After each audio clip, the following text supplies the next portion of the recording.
Hi friends, අදත් අපි ඔයාලගේ දැනුම පොතට අලුත් වීඩියෝ එකක් අරගෙන ආවා.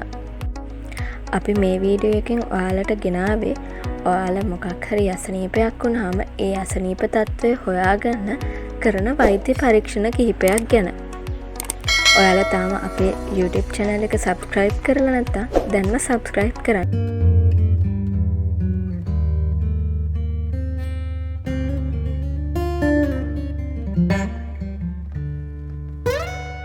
ෆාස්ටිං බ්ලඩ් ෂුගර් ටෙස්ට් රුධිර සීනි පරීක්ෂාව.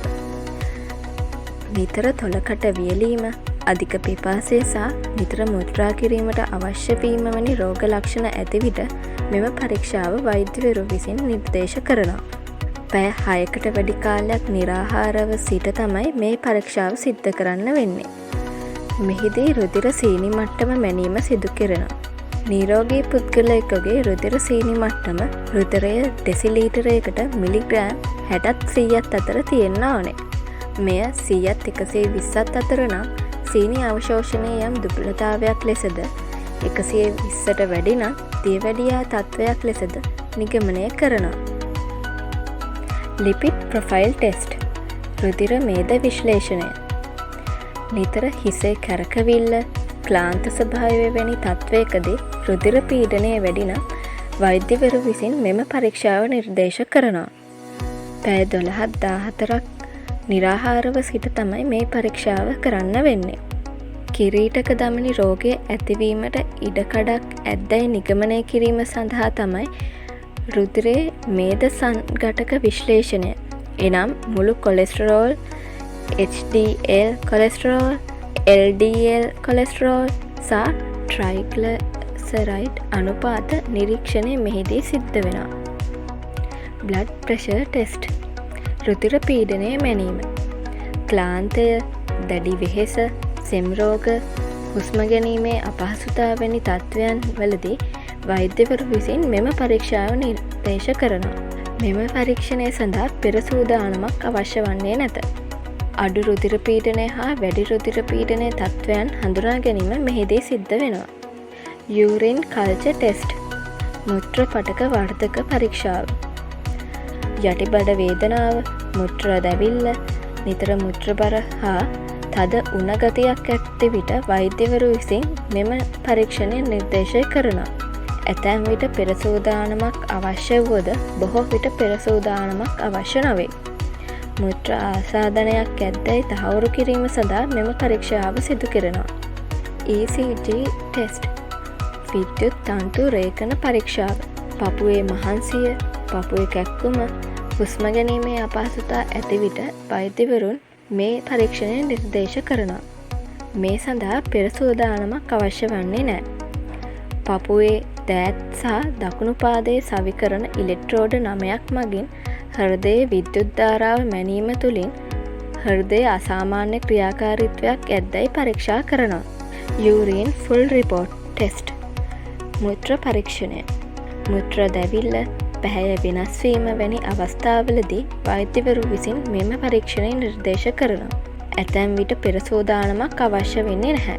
මුත්‍රවල ඇති සෛල, කුඩා ව්‍යුහයන්, බැක්ටීරියා වර්ග හා විවිධ රසායනික ද්‍රව්‍ය හඳුනා ගැනීම මෙහිදී සිදුවෙනවා.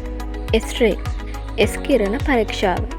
පපුව, හිස, අත්, පා වැනි බොහෝ ස්ථානවල පවතින රෝගාබාධ හඳුනා ගැනීමට සහ අනතුරුවලින් අවයවවලට සිදු හානි හඳුනා ගැනීමට මෙම පරීක්ෂාව වෛද්‍යවරු විසින් නිර්දේශ කරනවා.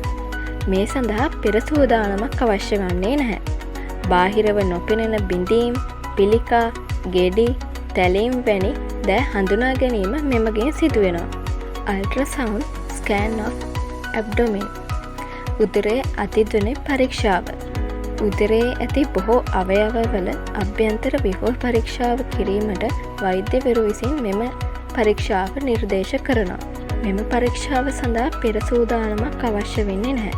නමුත් ඊට පෙර ජලය පානය කර තිබිය යුතුයි. උදරයේ පමණක් නොව ගර්භණී සමයේ ගර්භාෂයේ, තයිරොයිඩ් ග්‍රන්ථියේද, ගුද මාර්ගයේ හා ප්‍රෝස්ටේට් ග්‍රන්ථියේද මෙම පරීක්ෂාව සිදු කරනවා.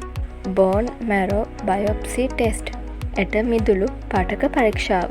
පාදවල හෝ ශරීරයේ විවිධ ස්ථානවල නිල් පැහැති පැල්ලම් ඇති විට රුධිර පරීක්ෂාවකින් පසුව මෙම පරීක්ෂාව නිර්දේශ කරනවා.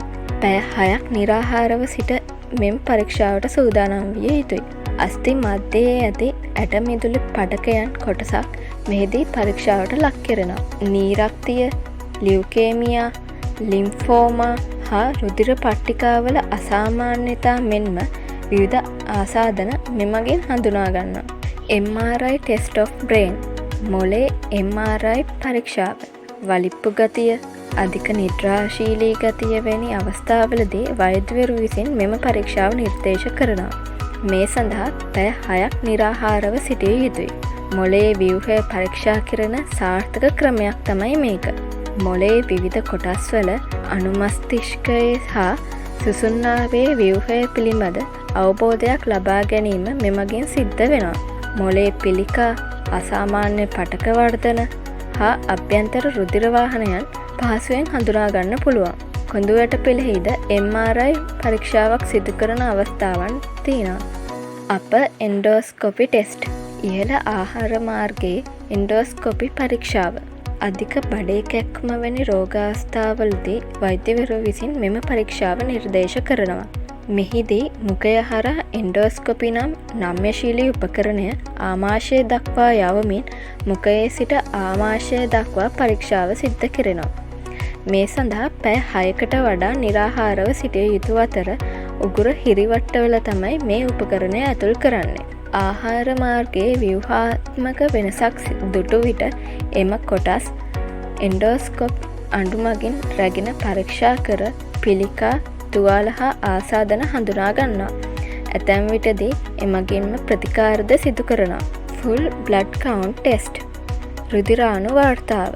දින කිහිපයක් තදින් උණ පැවතීම හා ඇඟපත වේදනාව ඇති අවස්ථාවල වෛද්‍යවරු විසින් මෙම පරීක්ෂාව නිර්දේශ කරනවා. අපේ රුධිරය සෑදී තියෙන්නේ තරල හා සෛල වලින්. මෙම සෛල සංඝටකයේ රති රුධිරාණු, සුදු රුධිරාණු හා පට්ටිකා පවතිනවා. නියෝටොෆිල, ලිම්ෆොසයිට්, මොනෝසයිට හා ඉයෝසොනෝෆිලස් ලෙස සුදු රුධිරාණු වර්ග කිහිපයක් තියෙනවා. මෙම ලබාගත් රුධිර සාම්පලයක් මගින් ඒවායේ ප්‍රතිශත පිළිබඳ වාර්තාවක් ලබා ගැනීම මෙම පරීක්ෂාවේදී සිද්ධ වෙනවා. මේ සඳහා පෙර සූදානමක් අවශ්‍ය වෙන්නේ නැහැ.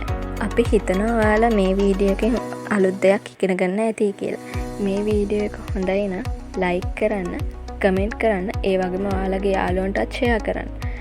ඔයාලා තාමත් SLEdu channel එක subscribe කරලා නැත්නම් දැන්ම subscribe කරලා bell icon එකත් click කරන්න. එතකොට අපි අලුත් වීඩියෝ එකක් දාපු ගමන් ඔයාලට notification එකක් යන්න පුළුවන්. එහෙනම් අපි අලුත් වීඩියෝ එකකින් ඉක්මනටම හම්බ වෙමු.